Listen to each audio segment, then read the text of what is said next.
Hey guys, and welcome back to another video. It is officially 2018.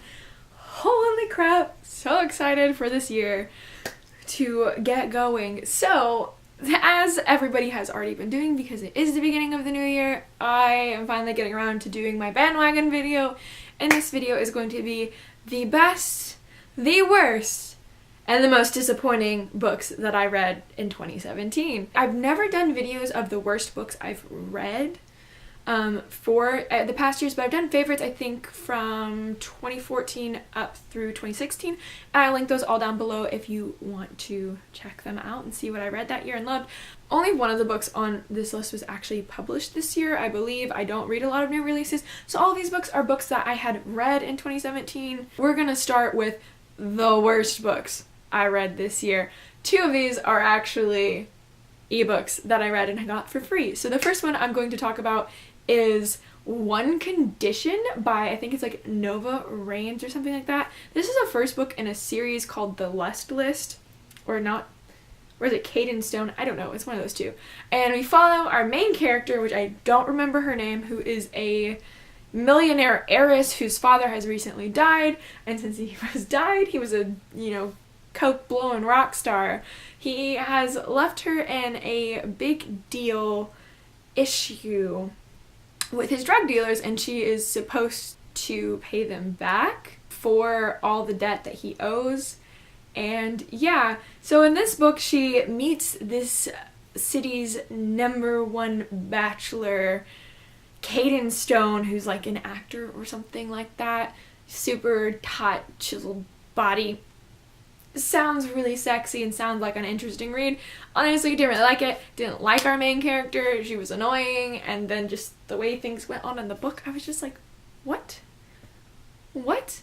And then the most annoying part of this book is the end. It just stops in the middle of everything. It's like not even like a cliffhanger. It's just like she just like suddenly decided like, I'm done writing this, like I'll save this for the next book. The next most disappointing book I read this year was also an ebook, and that is Daughter of Time by Sarah Woodbury.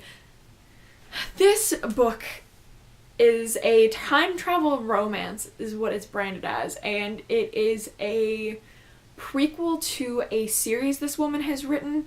Didn't like the character, and then of course she gets transported from 21st century Pennsylvania here in the US to 13th century Wales, and she falls in love with the Prince of Wales. I can't pronounce his name because it's Welsh.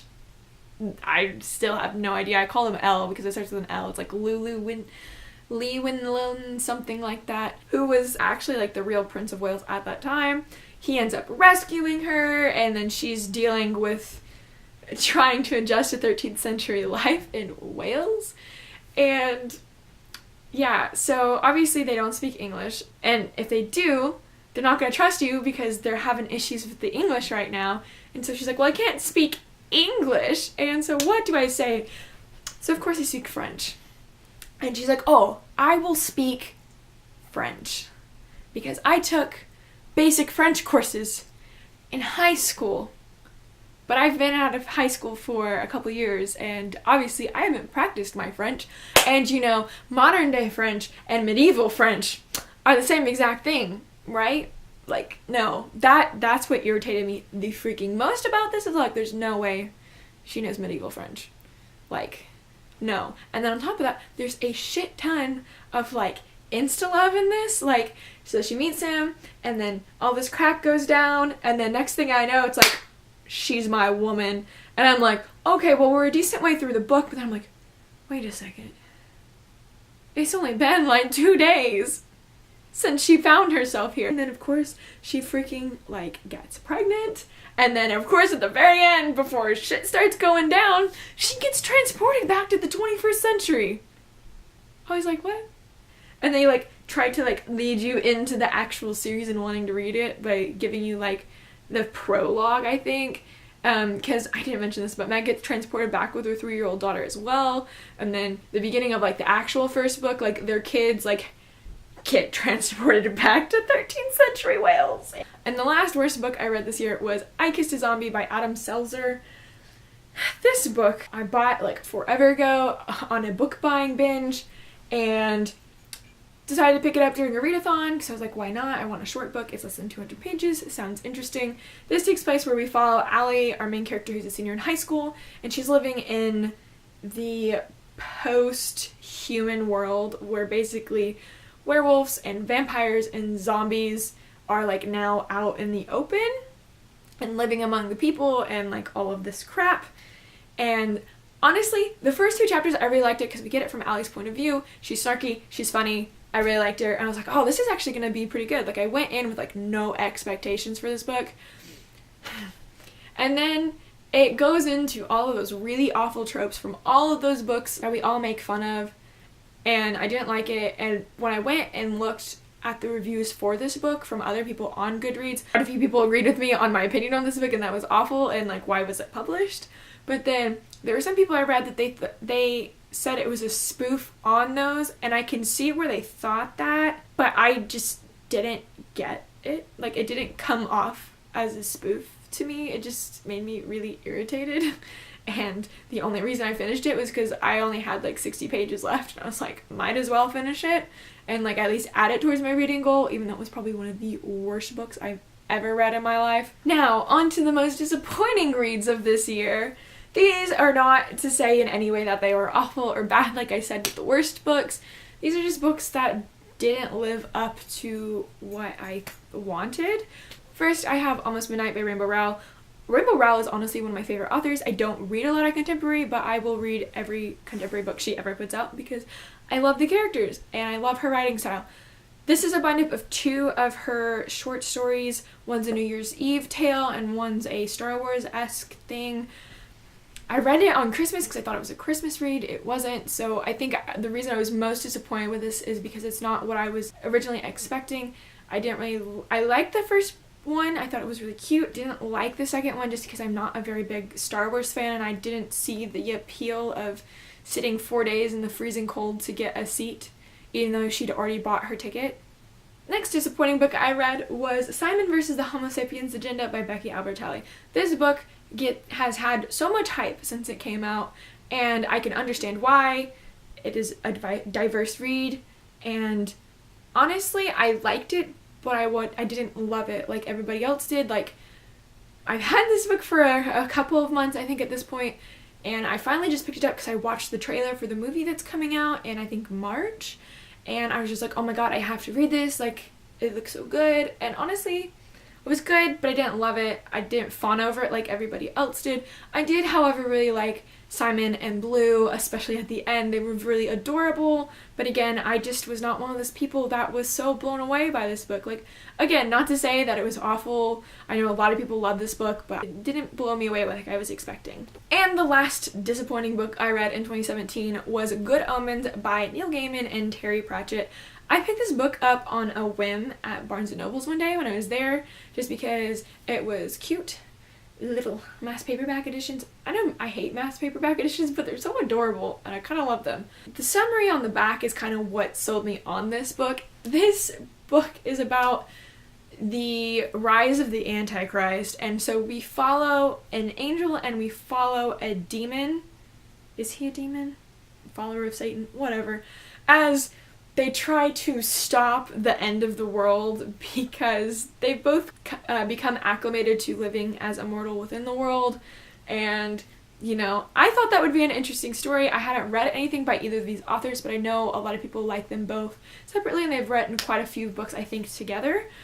So I decided to pick it up and give it a chance. Didn't really like it. Not only did we have the angel and the demon's perspectives because they're actually friends, which was really interesting, but then we're following the Antichrist storyline, and then we're following a witch hunter, and then we're following a witch, and I don't know, I just didn't like the way all the directions went, and I think part of the reason I didn't like this, and I talked about this in whatever month wrap-up it was that I read this in, it was like towards the beginning of the year. I think it was because I read it like directly after I'd read all of my Mistborn books that I had, and I just wasn't into it. I just wanted to be back in the Mistborn world with all my favorite characters. And so I'm wondering if that took away from it. Maybe someday in the future I'll get around to rereading it and see if my opinions change. But I just was really disappointed because I thought it was going to be a lot better than it was. Now on to my my favorite reads from 2017. I have quite a few here, actually. I was really surprised about this. Pretty decent reading year. So first I have Looking for Alaska by John Green. I think this was one of my first reads for 2017. Finally got around to reading it.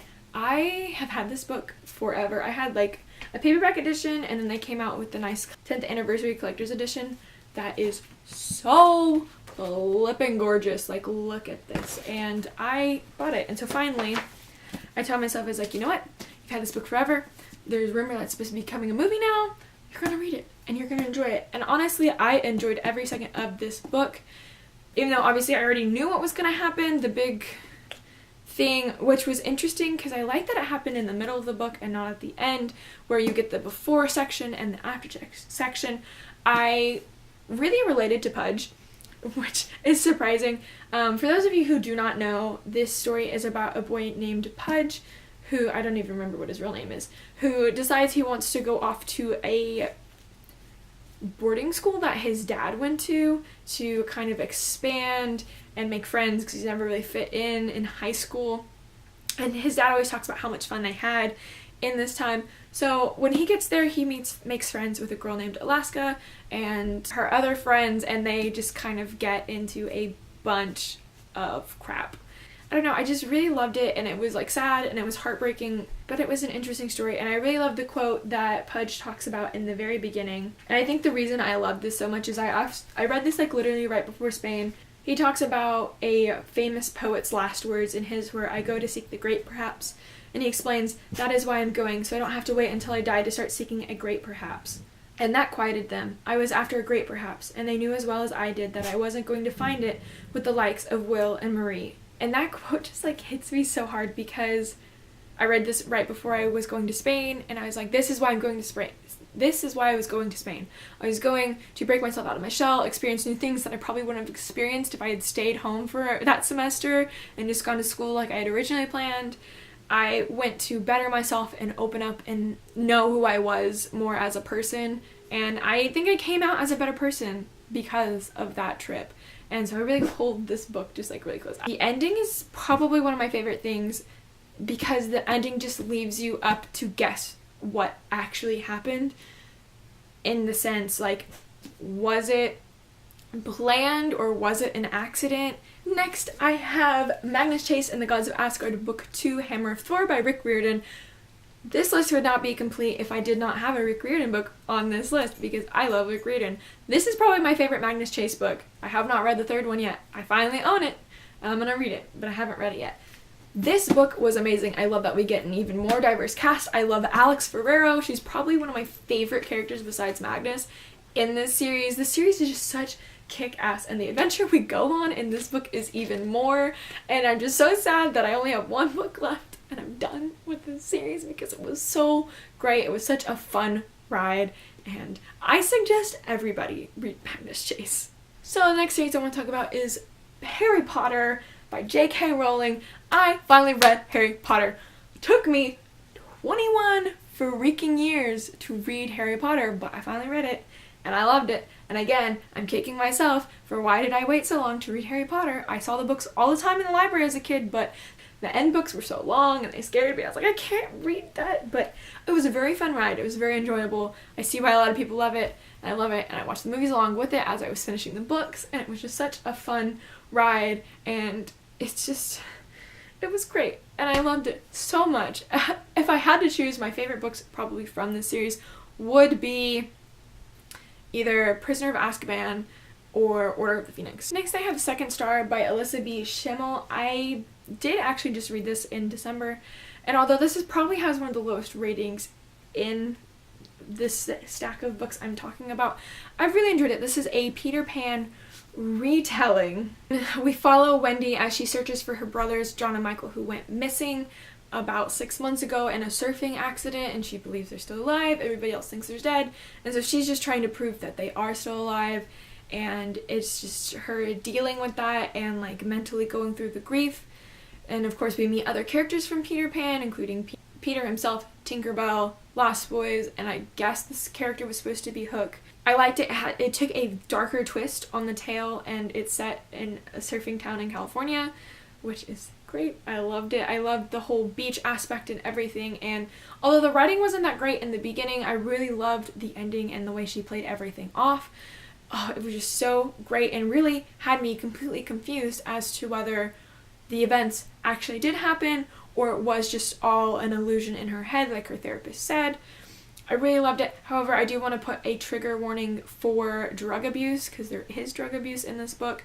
Again, like I said, it takes a darker turn, and there is an instance of cheating in the beginning, which the main character did not give a very good reason for, which, I mean, there's no reason for cheating to begin with, but it just like kind of pissed me off. There's also insta-love. I don't know, this is just one of those books that I just really overall enjoyed the story. I enjoyed the beach setting and the surfing and just everything. Also, I have another John Green book on this list as well, and that is Turtles All the Way Down. This is his newest release that came out this year in October.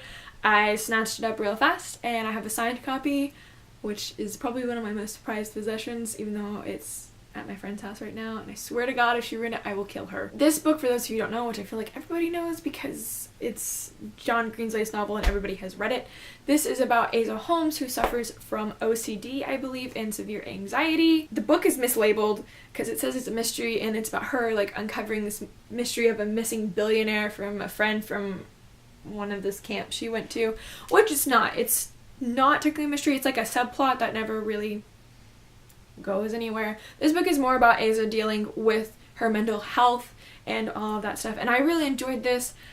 Like, I related so well to Asa. Although I do not suffer from OCD, I do suffer from lots of anxiety and I overthink a lot, so I definitely could see where she was coming from with this, and I definitely have felt a lot of those things.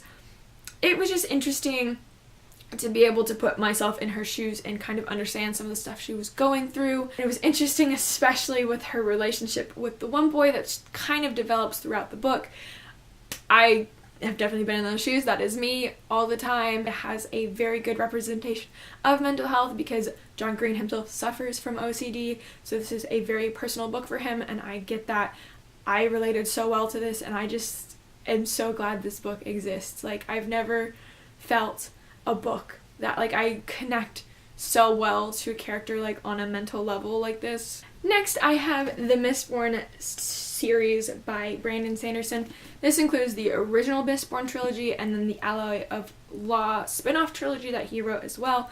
I only have books here of the first trilogy, and I know you're probably wondering, Kristen, where's the first book? Well, the first book I believe made it onto my 2015 favorites list, so that's not in here, but I reread it and finished the trilogy, and this is just such a fun series. I love the characters, I love the world, the magic with the allomancy, and being a Mistborn where misting was really interesting. So for those of you who don't know, we follow our main character Vin and a suppressive dictatorship of the city where the evil Lord Ruler has taken over and is suppressing everybody, and they're split up into two factions.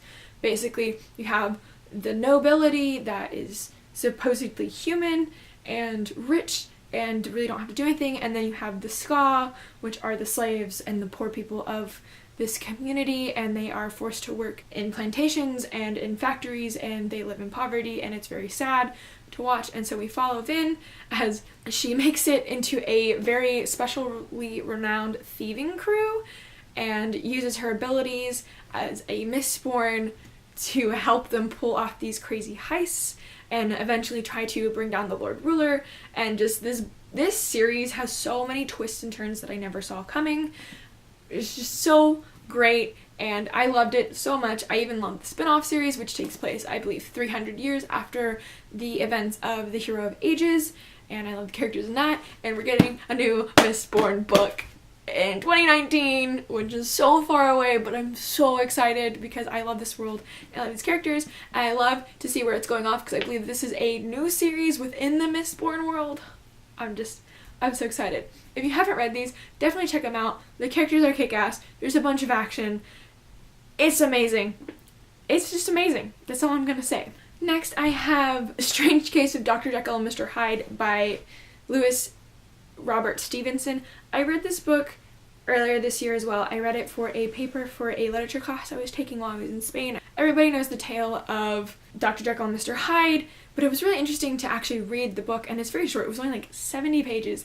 And honestly, I really enjoyed it. I loved his writing style. It was very interesting to actually read the Gothic, because I don't read a lot of classics, and I don't think I've ever read a classic Gothic novel. I loved it, and it also contained one of his other short stories in the back of it, The Bottle Imp, and I really liked it. I loved his writing style, and I think this makes me want to read more classics, and as well it makes me want to read more of his works just because I loved his writing style so much. Like, totally check this book out. Like, even if you don't read classics, I would suggest it. It was a very good, creepy read, and it made great topic for my paper.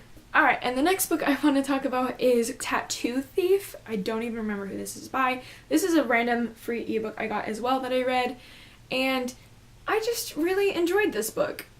I mean, it wasn't technically the best, but I enjoyed our main character, Beryl. She was very relatable. Like, she talks about, like, she starts working at her dad's friend's company in New York when she moves there, and she like wears a skirt, and she talks about something like, oh crap, I forgot to shave my legs, and I was like, oh, that is something that I would do. In this book we follow Beryl, who moves from her town in Oregon to New York City to move in with a friend from college, and she kind of gets shipped out of that, and she suddenly starts working for her dad's friend who does realty up in that area, especially with a lot of famous people, and so they take care of people's houses while they're gone, you know, of celebrity status. And so she starts doing that, you know, walking the dogs, feeding the dogs, taking care of the plants, doing laundry, picking up stuff while they're gone, and she comes across a client she's now taking care of, a rock star who has hit rock bottom, and he suddenly disappeared, and so she is taking care of his place. She takes care of his dog, and then a lot of stuff has gone down,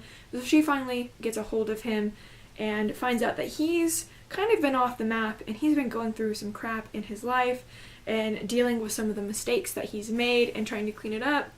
And so it's a lot about them like finding connection, her helping him heal from everything. The relationship I felt like was definitely well done within this novel. I liked seeing them get to know each other before suddenly saying like, oh my god, I'm in love. And even she does that before he comes back from, I believe he was in Africa, where he was trying to find himself.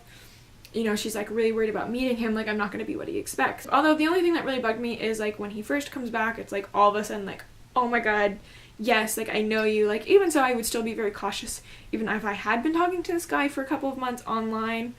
You never know who he really is. And the final books I want to put on this list are The Infernal Devices by Cassandra Clare.